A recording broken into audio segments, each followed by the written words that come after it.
हाय, तर कसे आहात तुम्ही सर्व? तर आज मी जाणार आहे गावाकडे. तर गावाकडे काय काम आहे ते तुम्हाला पुढे सांगतेच मी. चला तर मग आज मम्मीने काय काय आवरलंय ते तुम्हाला मी दाखवते.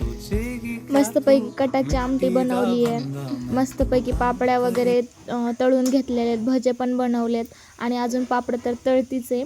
मस्तपैकी मग सगळ्या गोष्टी आवरून देवपूजा वगैरे करून घेतली. त्यानंतर गावाकडे जायचं होतं लक्ष्मीमाईच्या पाय पडायला. मग मस्तपैकी सामान, नारळ वगैरे घेतलं, फुलं घेतले, अगरबत्ती ते घेतली आणि त्यानंतर मी निघाले गावाकडे जायला. चला मग दाखवते तुम्हाला मी गावाकडे गेल्याच्या नंतर. आता मी तर आपल्या लक्ष्मीमाईच्या लोकेशनवर पोहोचली आहे. चला तर मग पुढे मस्तपैकी आपण आता पूजा वगैरे करूया, दर्शन घेऊया. मस्तपैकी मी तर बसले व्हिडिओ काढत आणि माझी मम्मी करते पूजा. तर मी आता इथे आलेली आहे आणि तुम्ही पाहू शकता माझी मम्मी पूजा करत आहे आणि मी काढत आहे व्हिडिओ. सगळेजण तर पुढे चलत आहेत आणि मी एकटीच पाठीमागे, तुम्ही पाहू शकता. आता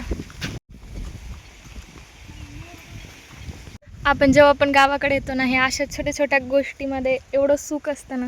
हे पाहू शकता किती छान फ्लावर्स लागलेले आहेत.